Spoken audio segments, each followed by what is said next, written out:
like a Hellcat.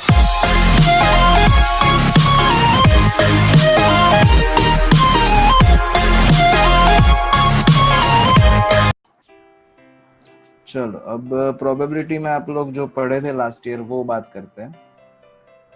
तो last year ऐसा कुछ था, probability of any event is equals to R upon N, that is outcome upon total outcome,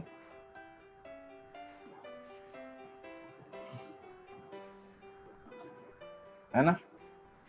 तो outcome upon total outcome, like मान लो कि आपको ऐसा कुछ दिया है कि टॉसिंग अ कॉइन ट्वाइस, तो उसका सैंपल स्पेस बनाते हैं। तो सैंपल स्पेस क्या बनेगा, 2 बार कॉइन टॉस करना है तो H H, H T, T H and T D.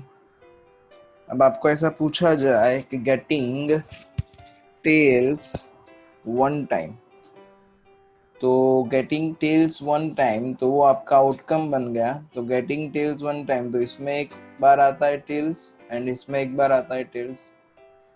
तो अगर उसकी प्रोबेबिलिटी हमें फाइंड करनी है तो probability of that event is equal to outcome कितने 2, नीचे टोटल आउटकम कितने 4, तो 2/4 that is 1/2। Okay, that is the probability of getting 2 tails. ऐसा हम लास्ट ईयर करते थे।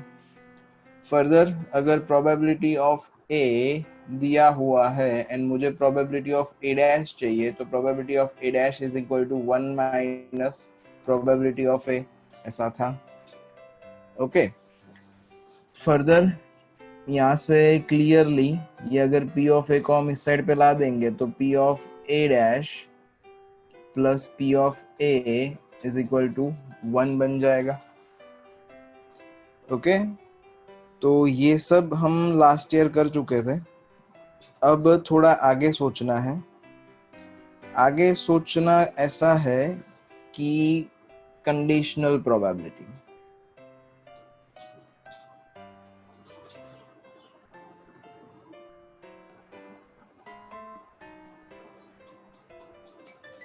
Conditional probability. तो कंडीशनल प्रोबेबिलिटी मतलब क्या, तो एक इवेंट होगा with respect to another event. इसको थोड़ा और सिंप्लीफाई किया जाए तो मान लो कि मुकुंद लेक्चर अटेंड करेगा, अगर सार्थक लेक्चर अटेंड करेगा तो that is called conditional probability. तो कंडीशनल प्रोबेबिलिटी मतलब ऐसा डिनोट किया जाता है P of A given by B, it is read as P of A given by B। ये P of A upon B नहीं है, ऐसा नहीं है कि जगह बचाने के लिए ऐसा स्लैश लगाया हुआ है। It is read as P of A given by B and P of A given by B का फॉर्मूला क्या बनेगा, तो P of A given by B is equal to P of A intersection B upon P of B, that is the formula of P of A given by B। अब P of A given by B का मतलब क्या है यहाँ पे ये समझ लेते हैं। तो देखो यहाँ पे ऊपर जो होगा उसकी प्रोबेबिलिटी आपको ढूंढनी होगी विथ रिस्पेक्ट टू नीचे जो दिया होगा उसका। मतलब इसका मतलब क्या हुआ, प्रोबेबिलिटी ऑफ ए फाइंड करो with respect to probability of B. तो बी के रिस्पेक्ट में ए का प्रोबेबिलिटी फाइंड करना है, that is called probability of A given by B. कभी कभार आपको ऐसा दिया जाएगा कि probability of B is given, तो जो गिवन है वो नीचे जाएगा एंड जिसका फाइंड करना है वो ऊपर आएगा। ये जो वर्ड प्रॉब्लम होंगे उसमें आप ध्यान रखना कि पूछा क्या है, ढूंढना क्या है, ये आपको ध्यान में रखना पड़ेगा। ओके, तो जो फाइंड करना है वो ऊपर आएगा एंड जिसके रिस्पेक्ट में फाइंड करना है वो नीचे जाएगा। सो फॉर्मूला सिंपल है, ऊपर दोनों का इंटरसेक्शन एंड नीचे विथ रिस्पेक्ट टू जो होगा वो। like P of A given by B is equal to P of A intersection B upon P of B. मान लो कि P of B given by A पूछा हो तो P of B given by A का formula क्या बनेगा? Simple P of A intersection B, ऊपर तो इन दोनों का इंटरसेक्शन ही लेना है, अपॉन क्या? तो upon P of A, like this. Okay, simple formula ऐसा है.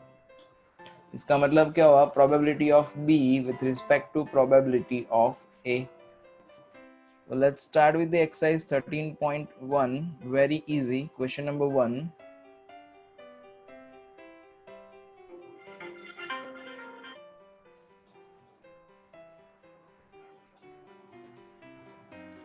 क्लियरली बोला ही हुआ है क्या फाइंड करना है, एंड दिया भी है कि क्या डेटा पूरा दिया हुआ है, एंड फाइंड जो करना है वो भी पूरा दिया हुआ है. Given that E and F are events such that P of E is equal to 0.6 and P of F is equal to 0.3.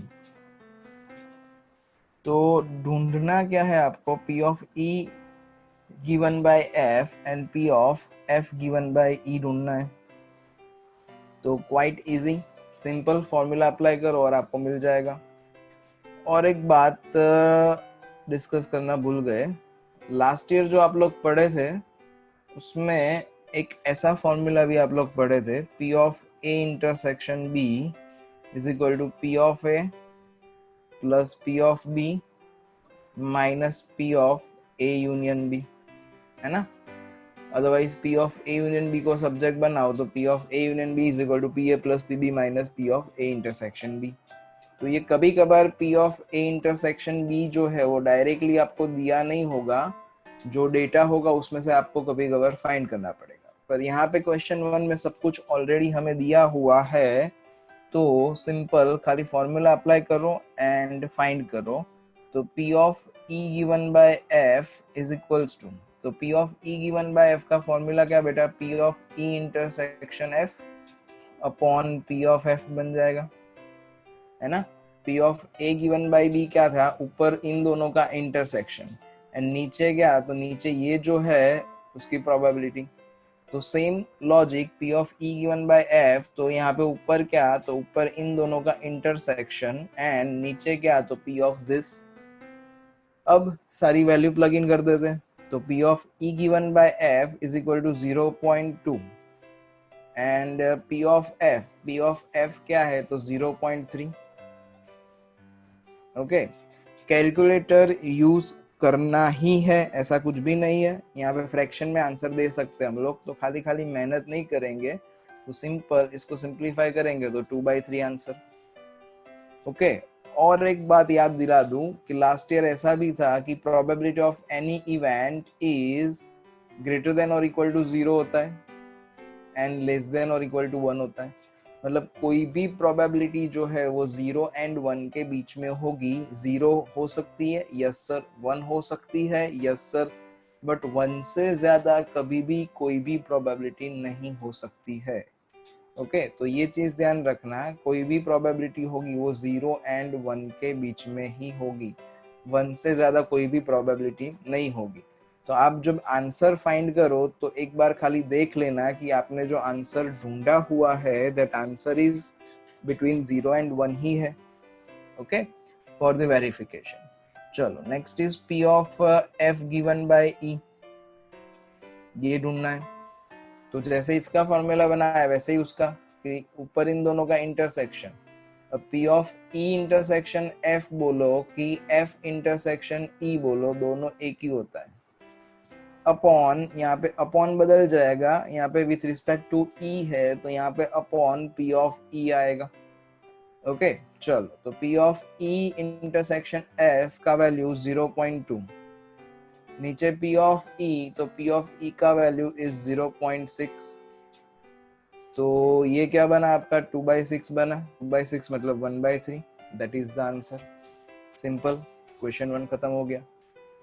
Okay, चलो next question. Next question, compute the P of A given by B. Question number 2 आपसे हो जाएगा, खाली formula plug in करनी है. चलो तो भी क्वेश्चन नंबर 2 मुझे सॉल्व करके दो।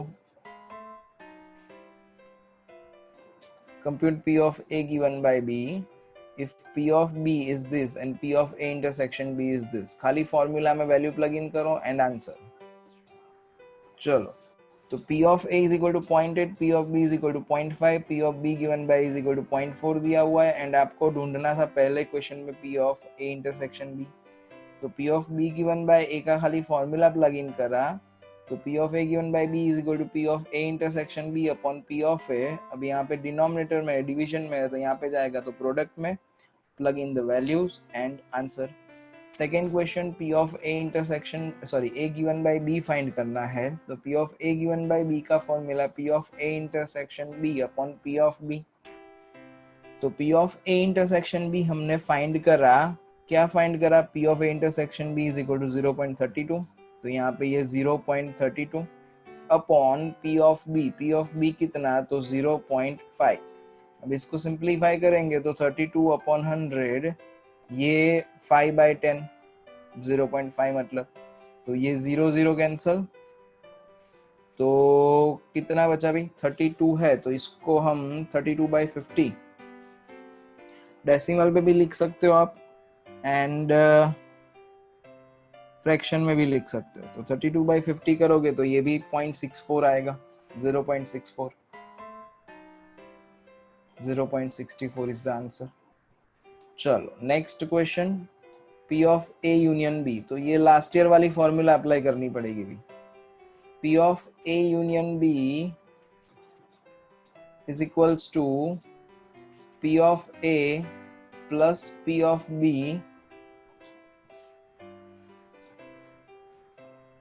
Minus P of A intersection B। अब भी डिस्कस करा हम लोगों ने, जो लास्ट ईयर की फॉर्मूला थी ये रही।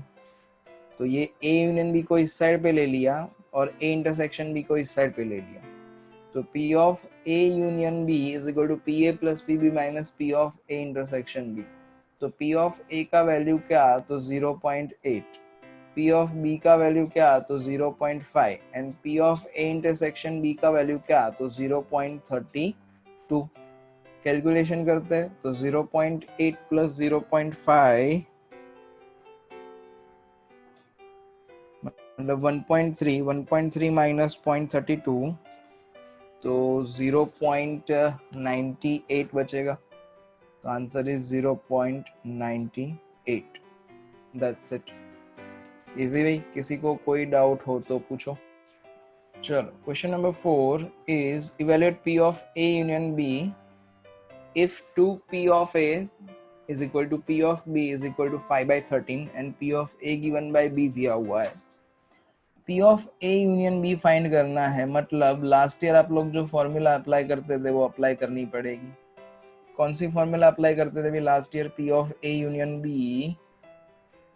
is equals to P of A plus P of B minus P of A intersection B। Okay चलो तो अभी यहाँ पे हमारे पास कौन सी वैल्यू नहीं है? तो P of A intersection B का वैल्यू नहीं है हमारे पास, but P of A given by B का वैल्यू है। तो बाय यूजिंग दिस हम लोग P of A intersection B find करेंगे। चलो तो P of A given by B is 2/5, 2P of A is equals to P of B is equal to 5/13। तो इसका मतलब क्या हुआ? अब मैं इन दोनों को भी कंपेयर कर सकता हूँ, मतलब 2P of A is equal to 5/13 ऐसा।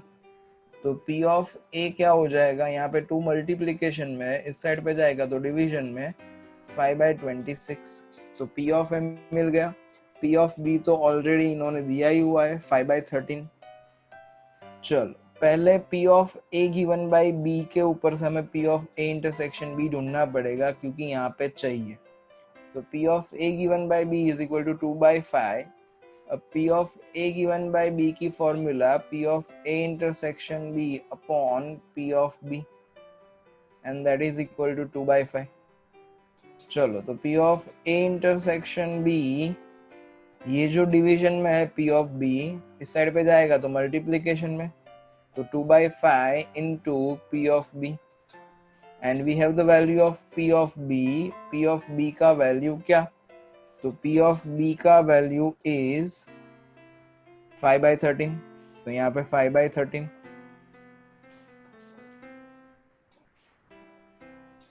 तो क्या बचेगा भाई आपके पास यहाँ पे 2/13 बचेगा P of A intersection B।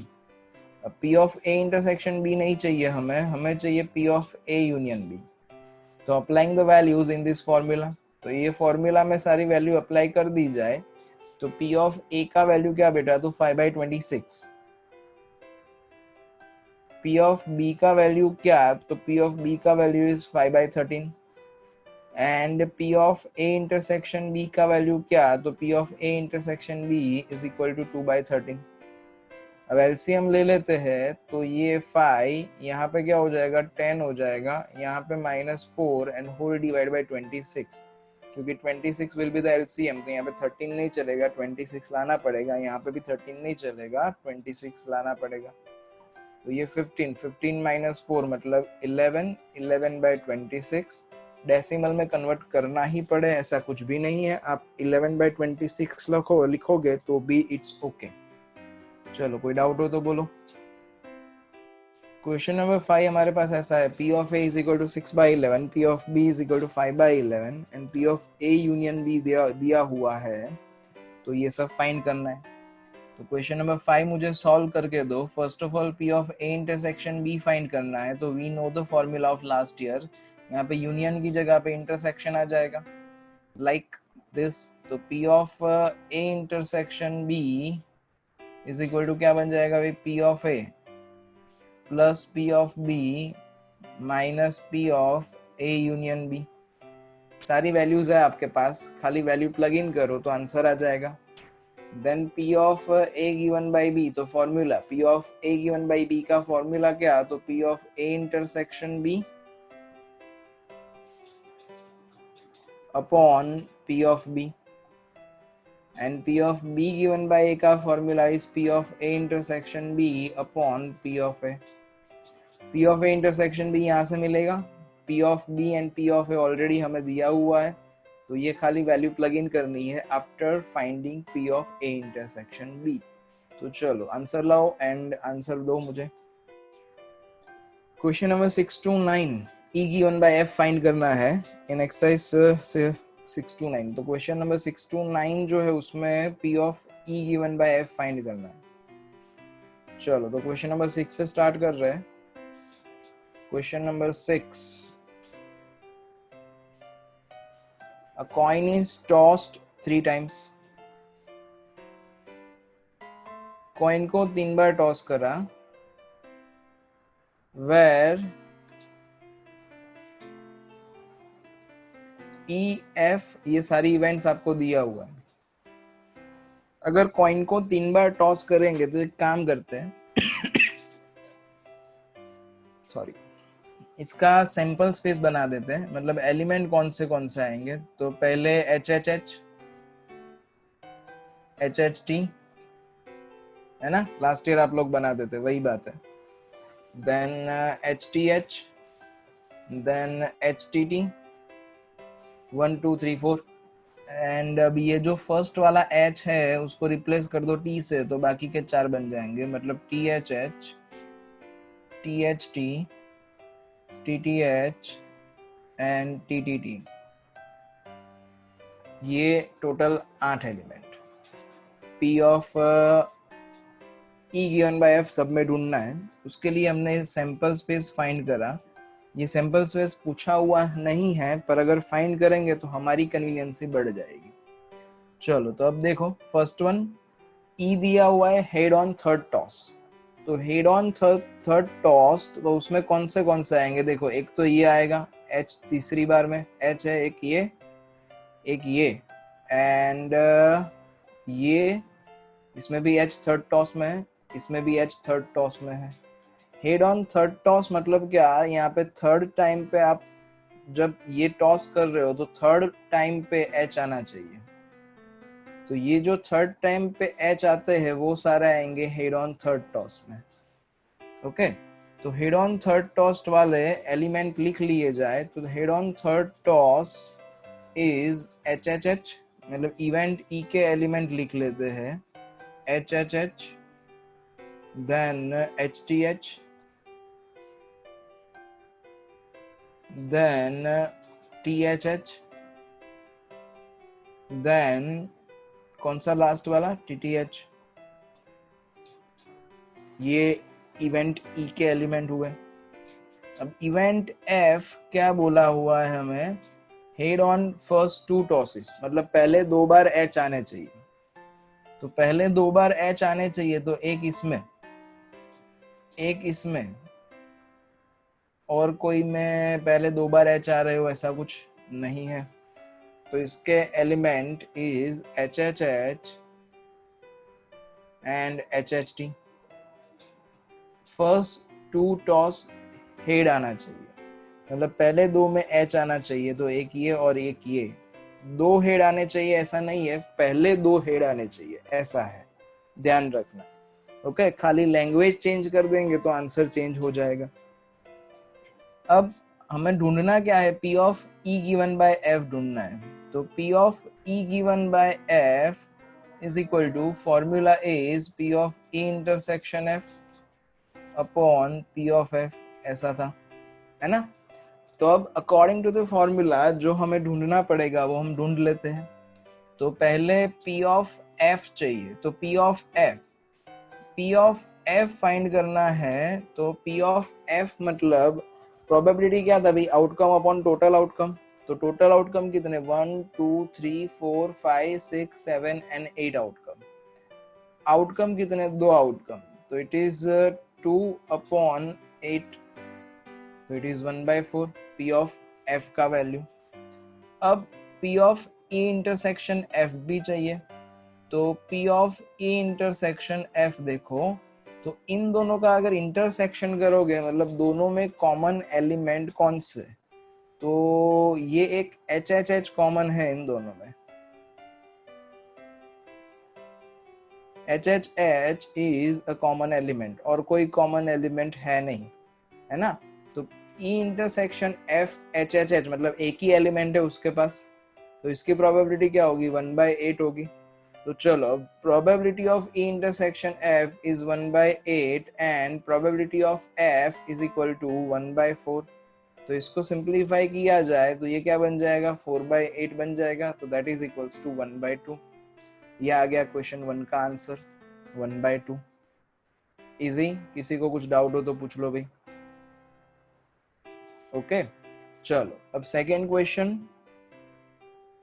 Question is E at least 2 heads। at least 2 का मतलब शाश्वी, 2 या 2 से कम। और मोर देन 2, 2 या 2 से ज्यादा, कम नहीं। अरे ज्यादा ज्यादा, सॉरी।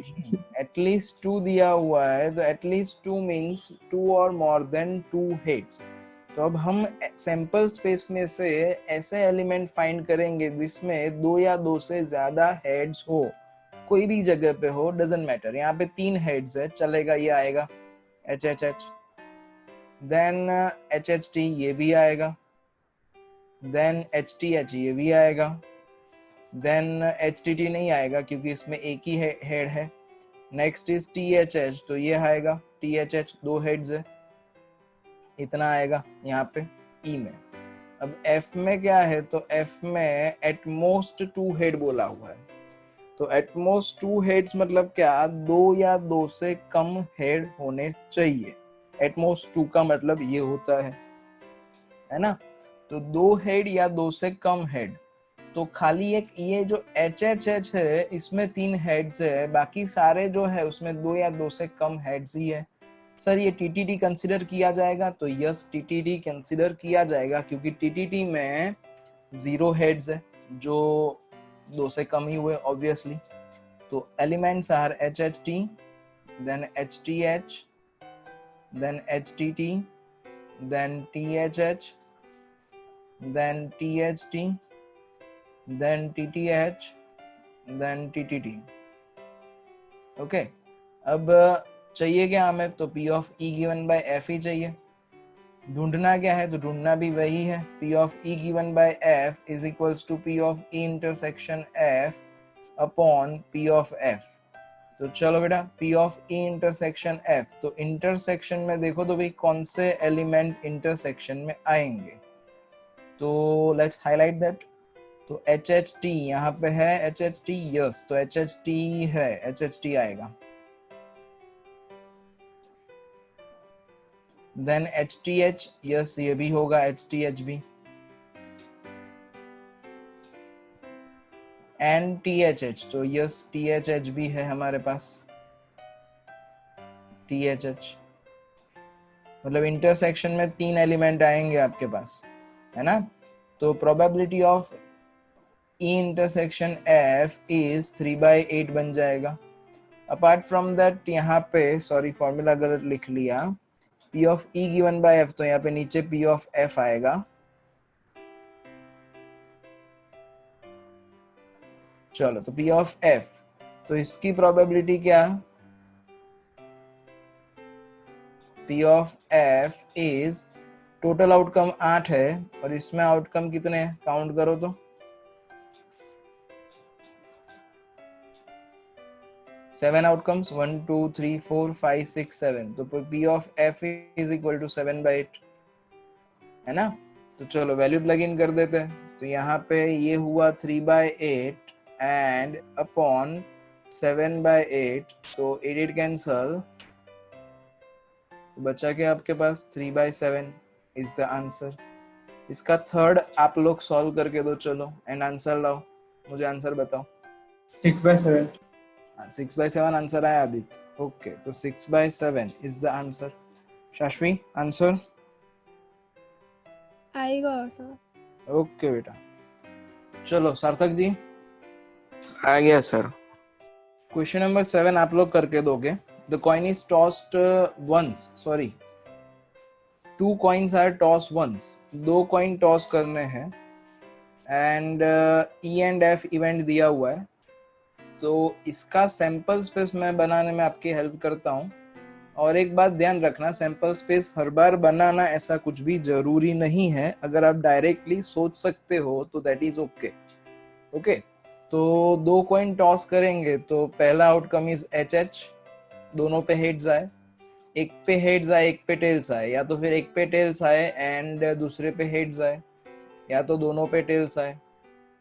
ओके, तो ये इसका सैंपल स्पेस बना। अब चलो मेरे को सॉल्व करके आंसर दो सब। आदित्य फर्स्ट का आंसर क्या है अभी, P of E given by F, first के लिए सर 1। 1 एंड सेकंड के लिए P of E given by F is 0। 0। Okay, चलो next question. Question number 8 is a die is thrown 3 times. 4 appear on third toss is event A, E, and event F ऐसा है 6 and 5 appear respectively on first 2 tosses. Okay, चलो देखो, अब ये die thrown 3 times, तो इसका sample space हम बनाने नहीं बैठेंगे, क्योंकि डाई अगर एक बार रोल करोगे तो 6 आउटकम, 2 बार रोल करोगे तो 6 into 6 आउटकम, ऐसा हम लास्ट ईयर कर चुके हैं। अगर 3 बार रोल करोगे तो 6 into 6 into 6 that is 216 outcome. तो ये 216 आउटकम हम लिखे, that is not viable option. तो थोड़ा सोचते हैं। अब हमें ढूंढना क्या है, तो P of E given by F ढूंढना है। तो P of E given by F मतलब P of E intersection F upon P of F ऐसा होगा। तो जिसकी हमें जरूरत है वही हम ढूंढते हैं। Let's find first of all P of E intersection F। तो P of E intersection F find करते हैं। थोड़ा दिमाग पे जोर डालो। क्या जोर डालो कि यहाँ पे E intersection F, तो E इंटरसेक्शन F मतलब ऐसे एलिमेंट आएंगे जो E में भी है एंड F में भी है। ओके, E इवेंट क्या है, हमने 3 बार डाइस टॉस करवाया, एक 2 एंड 3 बार डाई थ्रो करवा दिया। इवेंट ई ऐसा है कि 4 अपीयर ऑन थर्ड टॉस, मतलब यहाँ पे 4 होना चाहिए, है ना। अब इवेंट एफ क्या है, तो इवेंट एफ ऐसा है कि यहाँ पे 6 and 5 respectively on first 2 tosses, मतलब यहाँ पे 6 आएगा, यहाँ पे 5 ही आना चाहिए। ये इवेंट ई है और ये इवेंट एफ है। ओके, तो अब ई इंटरसेक्शन एफ सोचने जाओ आप, तो ई इंटरसेक्शन एफ क्या हो सकता है, कोई आइडिया?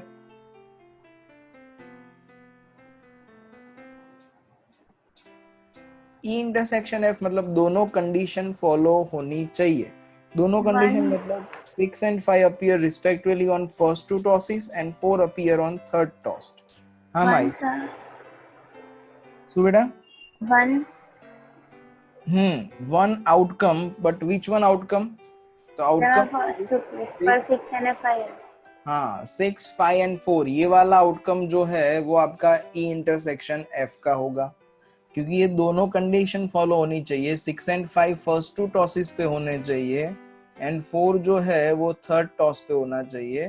तो P of E given bye E intersection F ढूंढते हैं पहले, तो ये क्या हो जाएगा 1/216 आउटकम अपॉन टोटल आउटकम। तो टोटल आउटकम कितने हमारे पास 216, तो 216 are the total outcome and इसका ई इंटरसेक्शन F का आउटकम कितना, तो वो तो एक ही आ रहा है। ओके चलो, अब फॉर्मूला के हिसाब से हमें P ऑफ F चाहिए, P ऑफ E नहीं चाहिए, तो हम उसके बारे में नहीं सोचेंगे। तो P ऑफ F कैसी इवेंट है, तो F ऐसी इवेंट है कि फर्स्ट 2 टॉसेस पे 6 and 5 फिक्स है, यहाँ पे 6 ही आना चाहिए, यहाँ पे 5 ही आना चाहिए। ये लास्ट ऑप्शन जो बचा उसके पास कितनी चॉइस, यहाँ पे क्या आ सकता है, तो कुछ भी आ सकता है। कुछ भी मतलब डाइज में कितने नंबर होते हैं,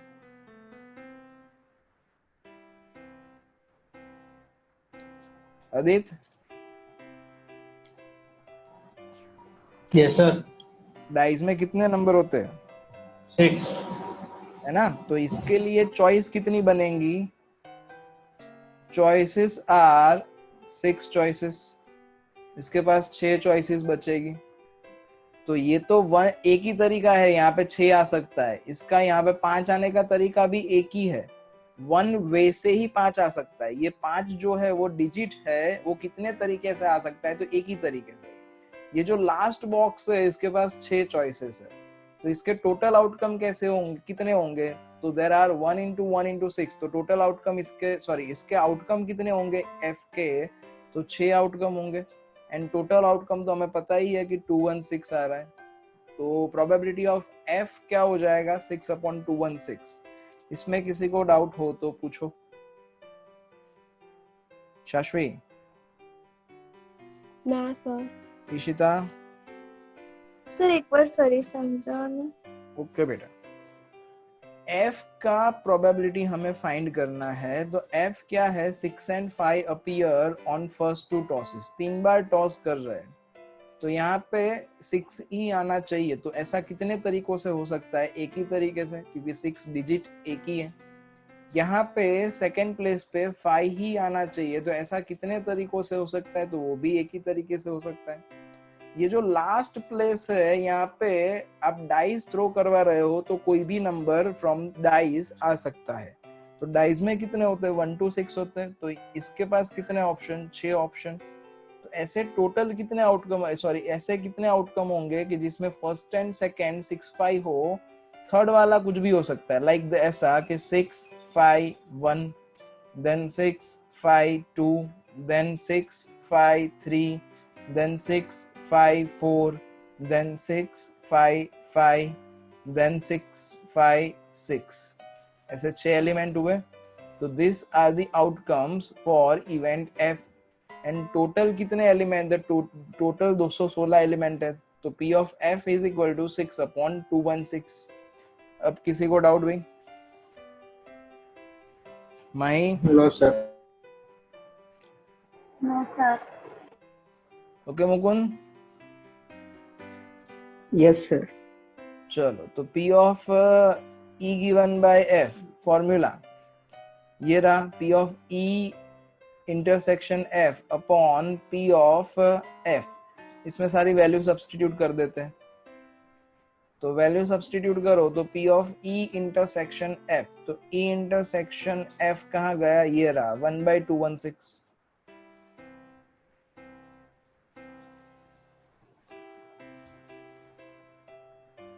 अपॉन ये कितना, तो 6/216, तो 216 कैंसिल हो जाएगा,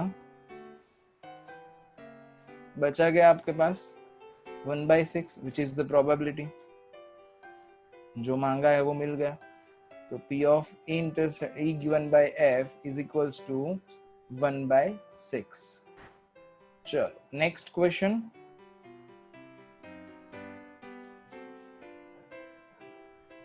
क्वेश्चन नंबर 9। क्वेश्चन नंबर 9 आप ट्राई करो तो, mother father son line up at random in a family picture. तो इसका सैंपल स्पेस बनाओ आपकी कन्वीनियंसी के लिए। Event E, son is on one and and father is in middle, event F ऐसा है। चलो ट्राई करो तो। चलो भाई, तो P of E, son is on one hand, उसकी जरूरत नहीं है हमें, पर सैंपल स्पेस निकाल देते हैं। E is equal to mother father son, then father mother son, then son mother and father, then son father and mother. ये E का आउटकम होगा। F क्या है भाई, father is in middle, father middle में, तो फादर मिडल में कैसे रहेगा, तो mother father son and son father mother, ये दो ही पॉसिबिलिटी है फादर मिडल में रहे उसके लिए।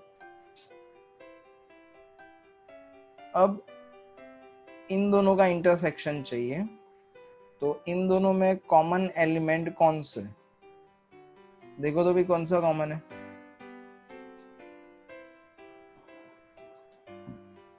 दोनों के दोनों कॉमन है, मदर फादर सन, तो मदर फादर सन ये रहा। सर मैं खाली लेफ्ट हैंड वाला सन ने गण्यो तो राइट हैंड वाला नहीं।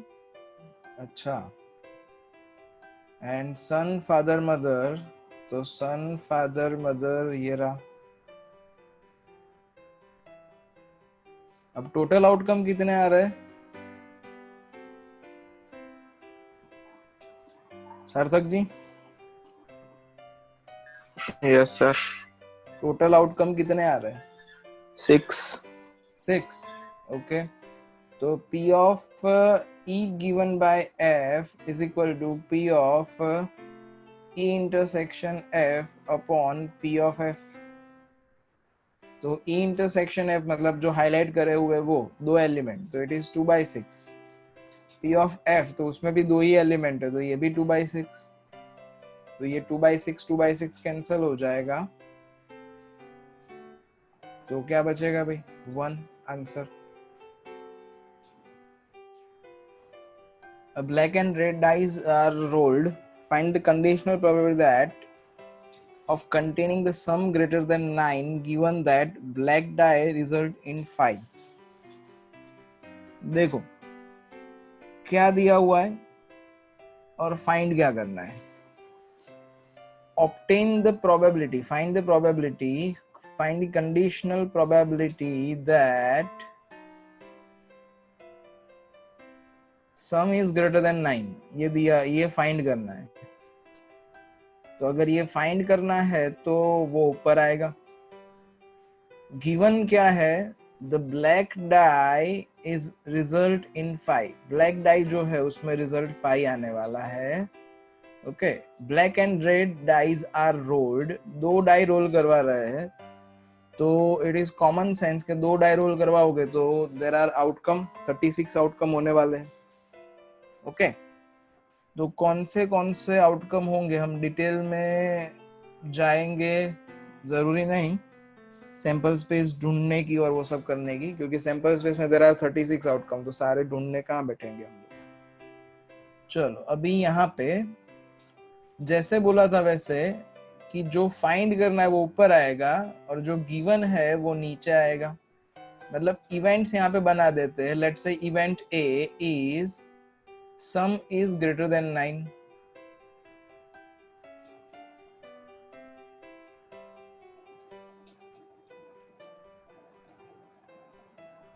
सम ग्रेटर देन 9 होना चाहिए। And event B is black die पे 5 होना चाहिए।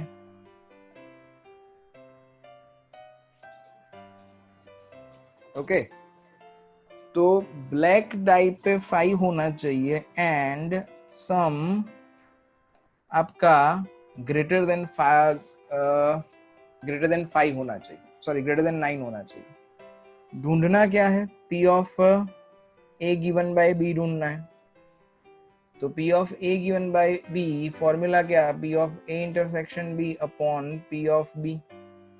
जितने की मुझे जरूरत होगी वही मैं फाइंड करूंगा। खाली खाली सब कुछ फाइंड करके मजूरी करने की कोई जरूरत नहीं है, बिकॉज वी आर नॉट मजूर्स।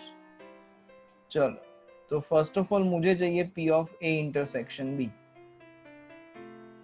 मतलब क्या कि समेशन ग्रेटर देन 9 भी होना चाहिए और एक डाई पे, मतलब 2 डाई आपने रोल करवाई, तो आउटकम कैसे होने वाले हैं? 1 1 1 2 1 3 फॉर एग्जांपल, ऐसे सारे आउटकम होने वाले हैं। अब उन्होंने ऐसा बोला कि ब्लैक डाई पे 5 आना चाहिए।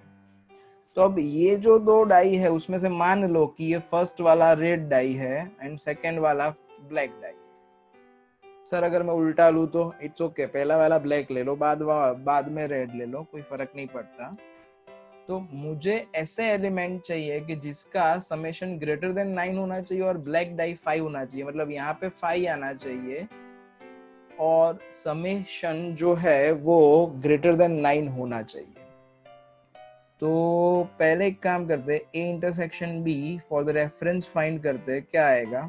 तो ए इंटरसेक्शन बी देखो तो बेटा 5 5, एक तो ये आएगा एंड दूसरा 6 5 ये आएगा, क्योंकि एक तो 5 चाहिए ही आपको, क्योंकि ब्लैक डाई रिजल्ट इन 5।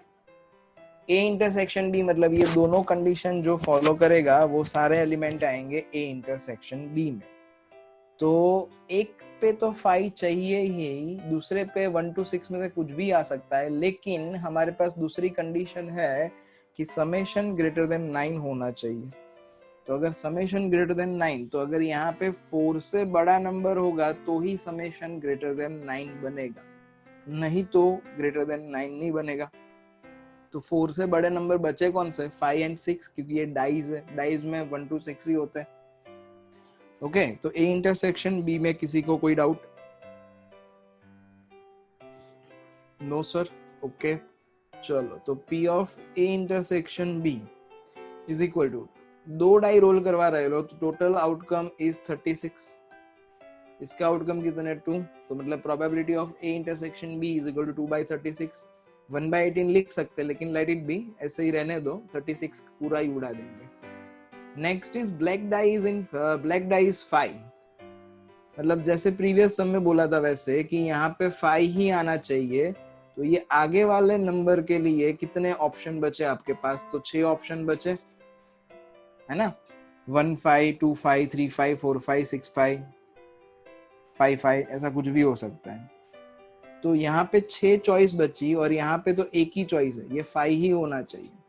तो प्रोबेबिलिटी ऑफ बी निकालेंगे तो probability of B is equal to क्या बनेगा बेटा? तो 6/36 बनेगा। अब मुझे चाहिए P of A given by B, plug in the values. P of A intersection B क्या होगा? तो 2/36। नीचे P ऑफ B क्या होगा? तो इट इज 6/36। तो 36 कैंसिल, तो बचा क्या? 2/6। तो 2/6 मतलब 1/3। That's it, simple. चलो कोई डाउट? इसका बी वाला मेरे को करके दो तो, खाली बी वाला पार्ट। और ध्यान रखना जितना हमें चाहिए वही फाइंड करना है।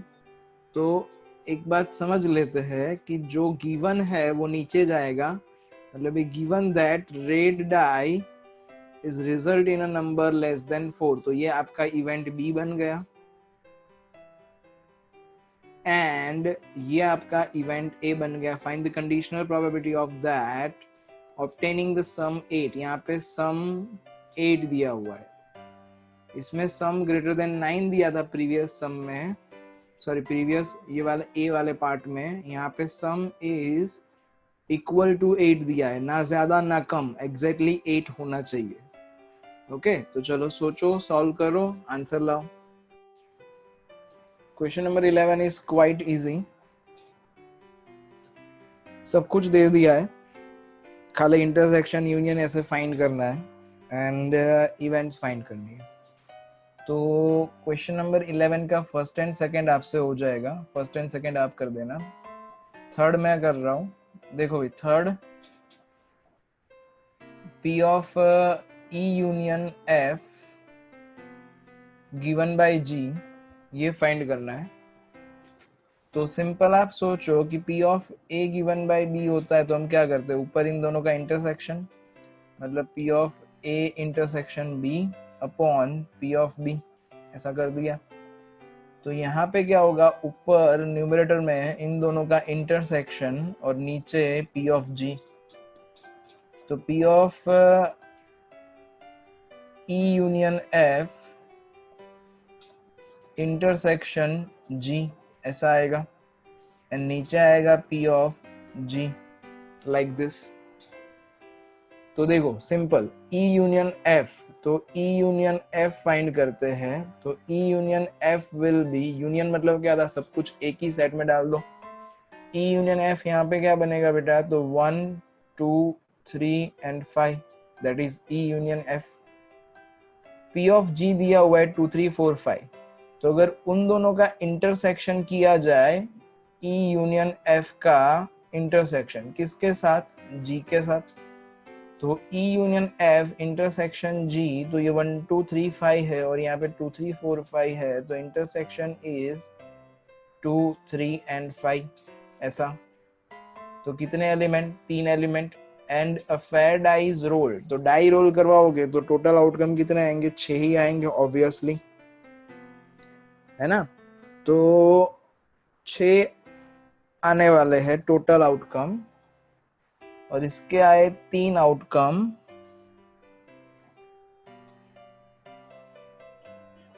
है ना.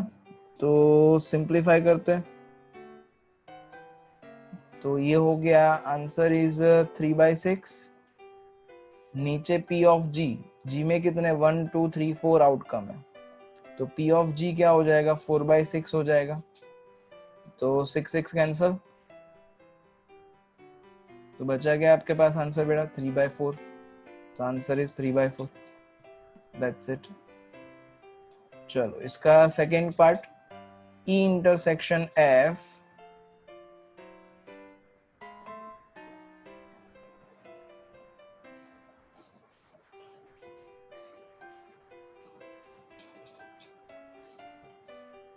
E intersection F given bye G, ये ढूंढना है हमें.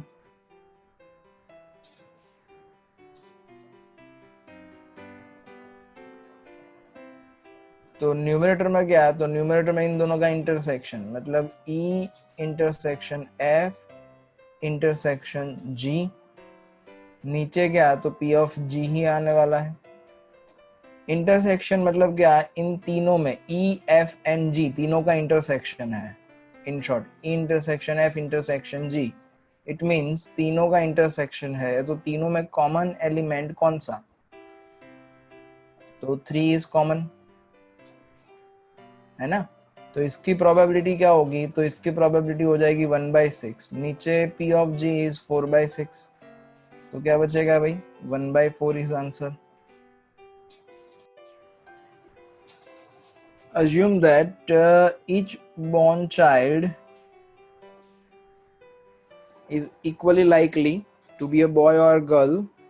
If a family has 2 children, what is the conditional probability that both are girls, given that youngest is a girl and at least one girl? Given that में 2 option है आपके पास. Probability किसकी ढूंढनी है, तो बोथ आर गर्ल्स, उसकी probability ढूंढनी है. तो let event A is equals to both are girls. अब कोई भी बेबी बॉर्न होगा तो उसका इक्वली लाइकली कि वो बॉय होगा या गर्ल होगा। लाइक पॉसिबिलिटीज क्या होगी, बॉय गर्ल हो सकता है, बॉय बॉय दोनों बॉयज हो सकते हैं, या तो गर्ल बॉय, या तो फिर दोनों गर्ल्स होगी, गर्ल गर्ल। ओके, अब यहाँ पे बोथ आर गर्ल्स, तो इसकी एक ही पॉसिबिलिटी है, जी जी ऐसा, ये वाला। अब ढूंढना क्या है, तो प्रोबेबिलिटी ऑफ दिस फाइंड करना है with respect to the youngest is a girl. तो इवेंट बी ऐसा लेते हैं कि यंगेस्ट इज गर्ल। यंगेस्ट मतलब छोटी बेटी, छोटा जो बेबी है वो बेटी है, वो गर्ल है, मतलब ये फर्स्ट बेबी है एंड ये सेकंड बेबी है। सेकेंड बेबी गर्ल होनी चाहिए, तो सेकेंड बेबी गर्ल है ऐसे ऑप्शन कितने, तो एक ये जिसमें सेकेंड बेबी गर्ल है, एंड एक ये गर्ल गर्ल, इसमें भी सेकेंड बेबी गर्ल है ना। तो चलो पी ऑफ सॉरी पहले ये बी के एलिमेंट लिखेंगे तो इसके दो आएंगे, एक तो बी जी आएगा एंड एक जी जी आएगा। मुझे क्या चाहिए, तो P of A given by B चाहिए, है ना, क्योंकि ढूंढना क्या है, conditional probability of both are girls, ये ढूंढना है एंड ये गिवन है। तो फर्स्ट वन देख रहे हैं, यंगेस्ट इज गर्ल, तो P of A given by B, तो P of A given by B is P of A intersection B upon P of B। तो A intersection B, इन दोनों का इंटरसेक्शन करोगे तो एक ही एलिमेंट आने वाला है जी जी, तो उसकी प्रोबेबिलिटी कितनी बन जाएगी 1/4, क्योंकि टोटल आउटकम कितने 1 2 3 and 4। And P of B में कितने दो एलिमेंट है, तो इसकी प्रोबेबिलिटी कितनी, तो 2/4। तो सिंप्लीफाई करेंगे तो क्या बचेगा भाई, 1/2 बचेगा, तो 1/2 इज आंसर। अब सेकेंड क्वेश्चन, इसका सेकेंड पार्ट क्या बोला है, सेकेंड पार्ट में कि at least one is a girl.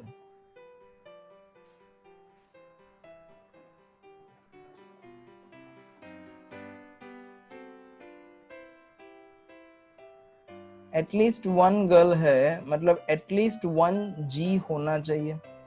तो कौन से, तो एक ये, एटलीस्ट वन मतलब वन और मोर देन वन, एक ये और एक ये, तीन एलिमेंट आएंगे उसमें, एक बीजी, एक GB and last one is जीजी, ऐसा। तो अब ढूंढना क्या है आपको, P of A given by C ढूंढना है विथ रिस्पेक्ट टू C, है ना। तो P of A given by C is equal to P of A intersection C upon P of C।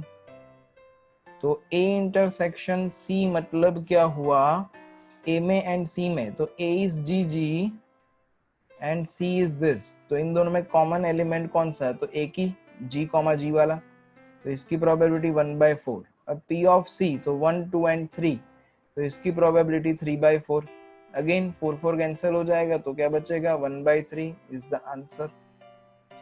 चलो question number 13। An instructor has a question bank consisting of 300 easy true false question, 200 difficult true false question and 500 easy multiple choice question, 400 difficult multiple choice question। देखो भाई, true false में देखे तो easy में कितने हैं 300 है, एंड डिफिकल्ट में कितने हैं, तो 200 है। मल्टीपल चॉइस क्वेश्चन मतलब एमसीक्यू, एमसीक्यू में 500 इजी है, इजी वाले 500 है, एंड डिफिकल्ट वाले 400 हैं। Okay, if a question is selected at random from the question bank, what is the probability that it will be an easy question given that multiple choice question? probability कितनी किसकी ढूंढनी है वो देखो आप, what is the probability of that it will be an easy question? ये easy question है, उसकी probability हमें ढूंढनी है। गिवन क्या है, तो given that it is a multiple choice question, MCQ है उसका गिवन है। तो यहाँ पे इवेंट्स बनाते हैं, event A is easy question होना चाहिए and event B is MCQ होना चाहिए। ढूंढना क्या है, probability of easy question with respect to multiple choice question, मतलब P of A given by B ढूंढना है। तो A B given by B is P of A intersection B upon P of B, ऐसा होगा। जिसकी हमें जरूरत है वही हम फाइंड करेंगे, सब कुछ फाइंड करने की जरूरत नहीं है। चलो, तो अब देखो टोटल इजी क्वेश्चन कितने आपके पास, तो ट्रू फॉल्स 300 है, एमसीक्यू 500 है, तो टोटल इजी होने वाले हैं 800। टोटल डिफिकल्ट क्वेश्चन कितने आपके पास, तो 400 एंड 200 600। अब यहाँ पे टोटल लगा है कि ट्रू फॉल्स कितने आपके पास, तो 500 एंड एमसीक्यू कितने आपके पास, तो 500 और 400 900 है ना। तो total number of question finally कितने हो रहे हैं, तो total number of question is 500 plus 900 करो या तो फिर 800 प्लस 600 करो, दोनों में से एक ही करो, 2 बार मत करना नहीं तो टोटल डबल हो जाएगा। तो टोटल करा हमने, तो total is 1400 questions, total question are.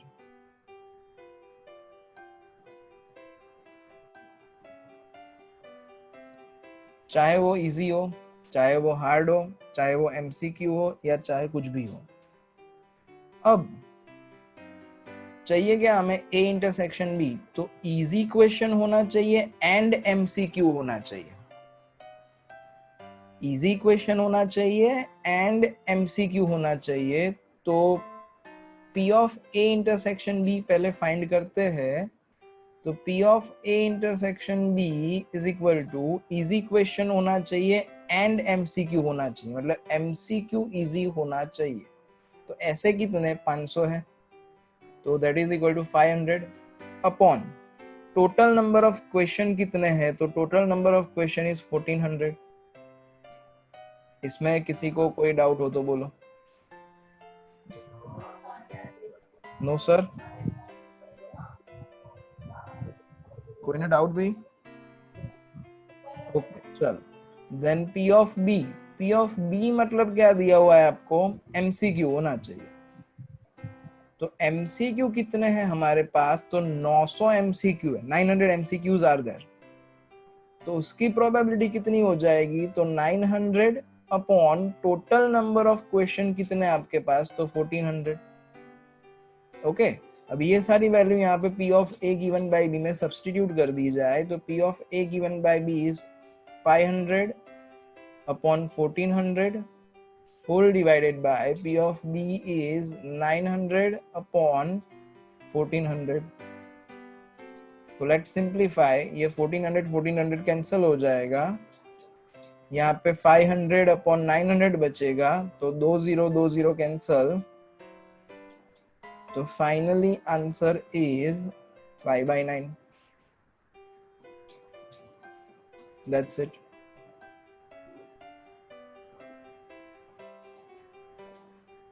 Homework में